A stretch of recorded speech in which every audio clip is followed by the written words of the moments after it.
This video is sponsored by Card Kingdom. You can find all the cards in this video in their store by using the links in the description below. Hi everyone, I'm Hone, and in this video I'm continuing with my Outlaws of Thunder Junction set review. So far we've looked at all the multicolored, colorless, and white cards, and in this video we're looking at the blue ones. For each of these cards I'll discuss how I think they'll perform in Limited, that means Draft and Sealed, and I'll punctuate each evaluation with a letter grade. If you're new to my set reviews and unsure of what my letter grades mean, you can find a guide in the description for this video. There are a few important things to keep in mind as I review these cards. First, because we're only talking about Draft and Sealed, I'm only going to be talking about cards that can be found in Play Boosters. Furthermore, I'm only looking at cards from the main set in this video. Play Boosters in this set have a couple of different bonus sheets, not to mention special guests, and I'll cover those cards after we finish looking at the whole set. Second, these are my evaluations of these cards before actually playing with them, since the goal is to have this set review done for you in time for the pre-release, and that of course means I'll be wrong about some stuff. However, as the format comes into focus, I'll be doing videos where I discuss how things have turned out. Lastly, I want to let you know that there are some set review related perks for being a channel member or a patron. You get access to my ongoing set notes during preview season, and you'll also get a spreadsheet with all of my grades once the set review is complete. If those perks interest you, check out the description where you can find out how to support the channel using one of those methods. Alright, without further ado, let's dive in with a look at the blue cards in Outlaws of Thunder Junction. First up, there's Archmage's Newt, which for 1 generic and a blue is a 2/2 Salamander mount at rare, and when it deals combat damage to a player, target instant or sorcery card in your graveyard gains flashback until end of turn. The flashback cost is equal to its mana cost. That card gains flashback 0 until end of turn instead if Archmage's Newt is saddled. And it has Saddle 3. This means that you can tap creatures with total power 3 or more at sorcery speed to saddle this, and in this case the bonus you get is that the flashback becomes free.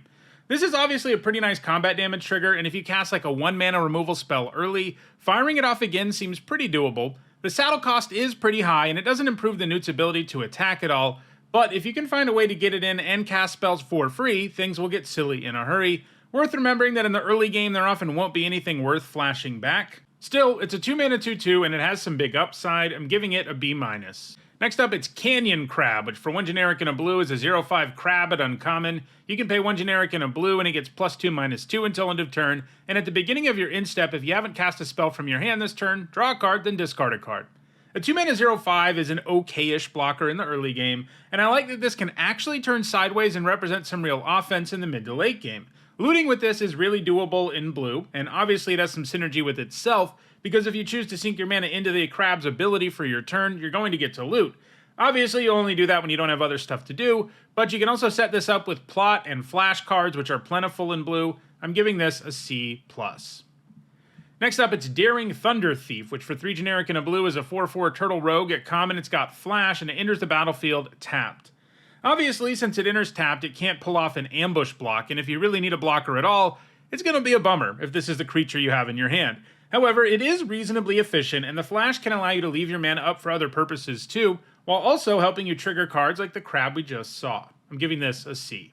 Next up, it's Deep Muck Desperado, which for 2 generic and a blue is a 2/4 Hominid Mercenary at uncommon. Whenever you commit a crime, each opponent mills 3 cards. This ability triggers only once each turn. Targeting opponents, anything they control, and or cards in their graveyards is a crime. A 3 mana 2/4 is passable, so how useful is the crime trigger? Well, I think it actually has some potential. Sure, sometimes milling your opponent can give them serious value, but it looks like blue will be good enough at targeting the opponent's stuff that the Desperado might legitimately be a real win condition in the format. And there's really only one graveyard deck in the format too, which is good news. Additionally, even if this isn't going to work out every game as a win condition, the fact that it has a baseline as a 3 mana 2/4 has me pretty interested in it, giving it a C. Next up, it's Djinn of Fool's Fall, which for 4 generic and a blue is a 4/3 Djinn at common with flying, and it has plot for 3 generic and a blue. This means you can pay 3 generic and a blue and exile it from your hand, cast it as a sorcery on a later turn without paying its mana cost, plot only as a sorcery. Neither mode here is that good. Sure, 4 mana for a 4/3 flyer is nice, but I feel like spending that mana on an earlier turn and not getting something right away probably offsets how efficient this is. I think it's a C-. Next up, it's Double Down, which for 3 generic and a blue is a mythic rare enchantment. Whenever you cast an outlaw spell, copy that spell. Assassins, mercenaries, pirates, rogues, and warlocks are outlaws. Copies of permanent spells become tokens. This doesn't do anything on its own, but the set does have a lot of outlaws. If you can untap and double a creature, this will feel nice, but man, cards that don't do something up front have been real rough lately, and there will be times where you can't even take advantage of this on your next turn, and that will be especially miserable. I think this is a D. Next up, it's Duelist of the Mind, which for 1 generic and a blue is a star 3 human advisor at rare. It's got flying and vigilance, and its power is equal to the number of cards you've drawn this turn. Whenever you commit a crime, you may draw a card. If you do, discard a card. This ability triggers only once each turn. So on your turn, this is generally going to be a 2-mana 1/3 with flying and vigilance without you even trying, and that's a solid card. Furthermore, committing crimes is pretty easy in blue, so he'll often help you loot and hit even harder in the air. Even on your opponent's turn, if you have mana up, they can't be super confident about how high the duelist's power will be, so it will play kind of like prowess. This seems like a legit value engine with a very reasonable baseline, giving it a B. Next up, it's Emergent Haunting, which for 1 generic and a blue is an uncommon enchantment. At the beginning of your end step, if you haven't cast a spell from your hand this turn, and Emergent Haunting isn't a creature, it becomes a 3/3 spirit creature with flying in addition to its other types, and for 2 generic and a blue, it can surveil 1. This is an interesting design. Obviously, a 2-mana 3/3 flyer is a good deal, and getting it to turn into 1 seems doable. You can even play this on 2, and then pass on turn 3, leaving mana up for interaction, or even just a surveil ability, and that doesn't sound terrible. It isn't always going to line up though, and the fact that it basically does nothing before becoming a creature is a liability, but I'm pretty high on this payoff. I'm giving it a C+. Next up, it's Failed Fording, which for 1 generic and a blue is a common instant. Return target non-land permanent to its owner's hand if you control a desert, surveil 1. Bouncing a non-land permanent for 2 is always a decent card, and it gets even better in formats with lots of good tricks, and this looks like another one of those. Sometimes you'll even get to surveil, giving this a C. Next up, it's Fibblethip, Lost on the Range, which for 1 generic and 2 blue is a 1/1 legendary homunculus at rare with Ward 2. You may look at the top card of your library anytime. The top card of your library has Plot. The plot cost is equal to its mana cost. You may plot non-land cards from the top of your library. So a 3-mana 1/1 is an awful stat line, but Fibblethip's Ward helps make sure your opponent can't deal with him too easily, and that's a good thing, because if Fibblethip sticks around, he's going to give you insane value. Sure, you don't get the cards right away because of how Plot works, but Fibblethip doesn't limit you to doing this once a turn. Basically, he gives the top card of your library suspend 1, and he can potentially net you tons of cards. He has to stick around to do that, and while Ward helps, it is true that pretty much any removal spell in the format can deal with him. And sometimes you're even going to get to your next turn and you don't have something on top of your library that you can plot. But I think you'll be able to do it often enough, and if he sticks around, he's just going to win you the game with insane value, and I think that actually makes him a bomb, giving him an A-. Next up, it's Fleeting Reflection, which for 1 generic and a blue is an uncommon instant. Target creature you control gains hexproof until end of turn. Untap that creature until end of turn. It becomes a copy of up to 1 other target creature. So this can blank removal, which always helps combat tricks, and if the board's set up correctly, it can be a pretty good combat trick. You can even copy opposing creatures. Problem is, the board isn't always set up right, and making your creature into a copy of another one for a turn usually isn't worth a card. I do think this has some potential thanks to the hexproof and untap aspects, but I'm going to start out pretty skeptical of this card. I'm giving it a C-. Next up, it's Geralf, the Fleshwright, which for 2 generic and a blue is a 2/3 legendary human warlock at Mythic rare. Whenever you cast a spell during your turn other than your first spell that turn, create a 2/2 blue and black zombie rogue creature token. Whenever a zombie enters the battlefield under your control, put a +1/+1 counter on it for each other zombie that entered the battlefield under your control this turn. Getting a 2/2 with Geralf is certainly doable in this format, thanks to Plot. However, getting multiple zombies and thus those +1/+1 counters isn't going to be that easy. You can potentially plot multiple things and wait to cast them all together, but then you're risking not getting the 2/2. I think the normal play pattern will probably just be that you play Geralf while you already have something plotted, then cast a plotted card and get a zombie right away. He does also do the counter thing with your other zombies, so sometimes that can come up too. And yeah, overall this looks like a pretty good card, giving him a B+.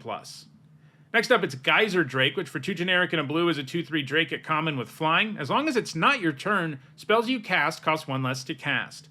A 3-mana 2/3 flyer is passable, and it seems like blue can get a ton of value out of this cost reduction effect. There's plenty of flash and instants, and reducing their cost by 1 generic is no small thing. I'm pretty high on this common to start the format. I'm giving it a C+. Next up, it's Harrier Strix, which for 1 blue mana is a 1/1 bird at common with flying. When it enters, you tap target permanent, and you can pay 2 generic and a blue to draw a card, and then discard a card. This is a nice 1-drop because it delivers solid if unexciting value. You'll definitely get your mana's worth. And it's nice that it helps you loot late. It's also a cheap way to commit a crime. I'm giving it a C. Next up, it's Jace Reawakened, which for 2 blue mana is a 3 loyalty legendary planeswalker Jace at Mythic Rare. You can't cast this spell during your first, second, or third turns in the game. He's got a +1 that says draw a card, then discard a card. Another +1 that says you may exile a non-land card with mana value 3 or less from your hand. If you do, it becomes plotted. And a -6 that says until end of turn, whenever you cast a spell, copy it. You may choose new targets for the copy. This is pretty spicy for 60 card formats, but I don't think he's great in limited. None of his effects do a good job of protecting him or removing something from the opponent's board, and his 2+1s don't even net you cards. Looting is nice, but the plot effect is actually super underwhelming most of the time by turn 4. He's definitely a nice value card, and he isn't bad, but he's nowhere close to being a bomb planeswalker. Even his ultimate, if you actually manage to get there, isn't normally going to be that powerful in limited. I think he's just a C+. Next up, it's Jailbreak Scheme, which for 1 blue mana is a common sorcery with Spree. This means you can pay additional costs to add more text to the card, basically. So you can pay 3 generic to put a +1/+1 counter on target creature. It can't be blocked this turn. And you can pay 2 generic for target artifact or creature's owner to put it on top of or bottom of their library. So this has a weird design compared to most Sprees. Getting both effects together doesn't really give you any sort of special synergy, but that's okay, because if this was only a 3 mana sorcery that put a creature or artifact on the top or bottom, it'd be playable. So also being able to use it to push through lethal damage, or if you have the mana to do both, you get to do a bunch of damage and bounce something, makes this seem pretty solid to me, giving it a C. Next up, it's the Key to the Vault, which for 1 generic and a blue is a rare legendary artifact equipment. Whenever a equipped creature deals combat damage to a player, look at that many cards from the top of your library. You may exile a non-land card from among them, put the rest on the bottom of your library in a random order. You may cast the exiled card without paying its mana cost, equip for 2 generic and a blue. Doing combat damage with this is undoubtedly powerful, as free spells are no joke. However, this costs 2 to play and 3 to equip and doesn't augment the creature at all. So it ends up being an effectively dead card way more often than you'd think. You need a creature that's already good and can get in for a hit, or this does stone nothing. That type of equipment pretty much never works out. I think this is an F. Next up, it's Lone Shark, which for 3 generic and a blue is a 3/4 shark rogue at common. When it enters the battlefield, if you've cast 2 or more spells this turn, draw a card. That is plot for 3 generic and a blue. So, if you cast this as your second spell in a turn, it ends up being a 2-for-1, and because of plot, you've got a pretty good chance of pulling that off. Doesn't hurt either that it has one of the outlaw creature types, giving it a C+.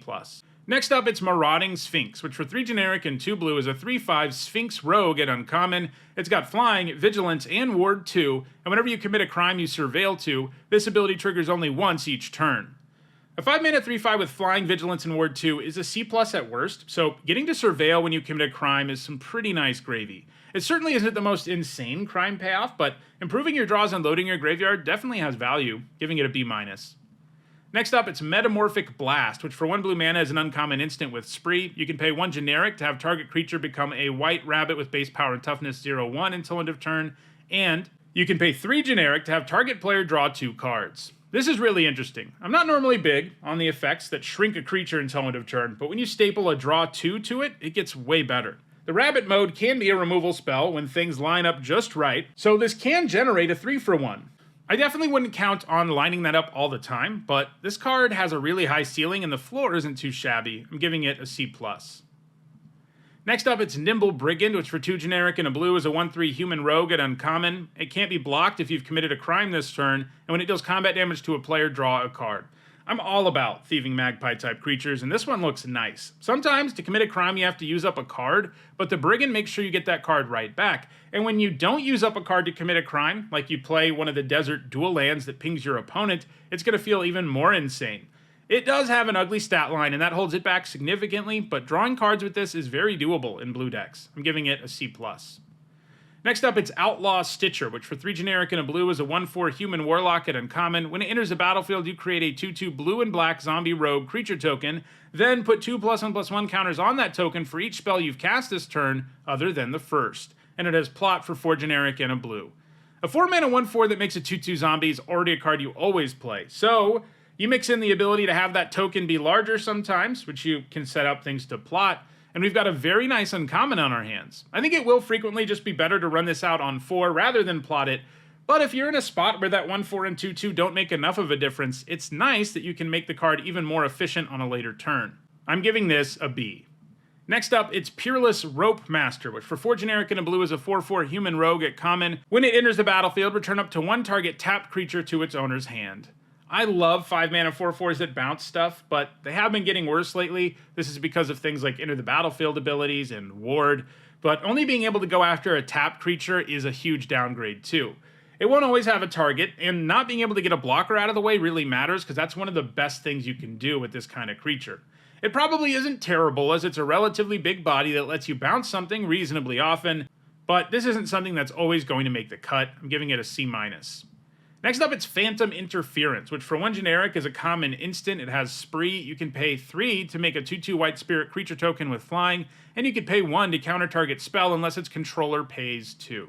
I like this. I'm a big fan of Mystic Snake and Draining Welk and cards like that, and that's what this can be. In other words, it's a creature that can counter a spell. As with most Spree cards, it's true that the 2 individual modes here aren't very good. A 4 mana 2/2 flyer with Flash or a worse Mana Leak for 2 mana doesn't exactly move the needle, but paying 5, countering a spell, and adding a 2/2 flyer to the board is legit. That's a huge tempo swing. As a result, this looks like a pretty good common to me. You can snipe a spell on turn 2 just by countering it if you have to, and then later in the game it gives you a very legitimate 2-for-1. I'm giving this a C+.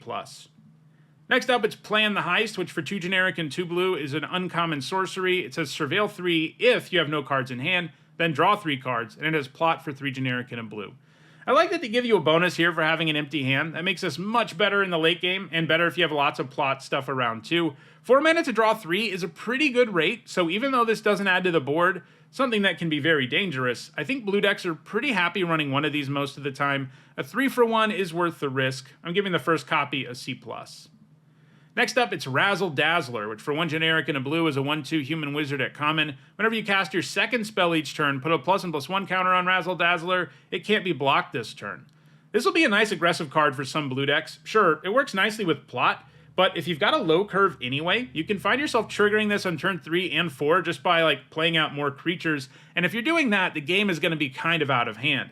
It's nice that it becomes unblockable too, because that means it can be relevant on any board state. The big downside here is that the starting stat line is rough. I'm giving this a C. Next up, it's Seize the Secrets, which for 2 generic and a blue is a common sorcery. It costs 1 generic less to cast. If you've committed a crime this turn, draw 2 cards. 2 mana for Divination is awesome, and this will feel especially good when you commit a crime for 0 or 1 mana. The baseline of the card just is Divination, which itself is like a D+ these days, so the floor isn't abysmal, and the ceiling is pretty high. You don't want too many cards that don't add to the board, but I think the first copy of this looks pretty appealing. A lot of the time, if you can only pay 2 for this, you're going to draw something that you can add to the board, which also softens that blow. I'm giving this a C+. Next up, it's Shackle Slinger, which for 2 generic and a blue is a 3/2 human soldier at uncommon. Whenever you cast your second spell each turn, choose target creature an opponent controls. If it's tapped, put a stun counter on it. Otherwise, tap it. I like that they made this so that you can still get something by targeting an opponent's tapped creature, because sometimes we have a trigger like this and all your opponent has is a tapped creature and it feels like a big bummer. I also like that this lets you commit a crime without having to pay any additional mana, giving this a C+. Next up, it's Shifting Grift, which for 2 blue mana is an uncommon sorcery with Spree. You can pay 2 generic to exchange control of 2 target creatures. You can pay 1 generic to exchange control of 2 target artifacts, and you can pay 1 generic to exchange control of 2 target enchantments.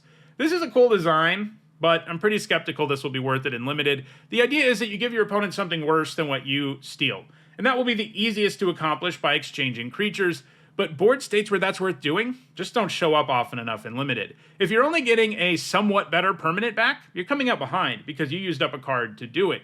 In an ideal world, you'd exchange tokens for their good stuff, but blue doesn't exactly have a ton of tokens lying around. I think this is probably just an F. It's too situational, and even when you do end up in a spot where an exchange gives you something better, that's just not enough. It needs to be something significantly better, or you're still coming out behind.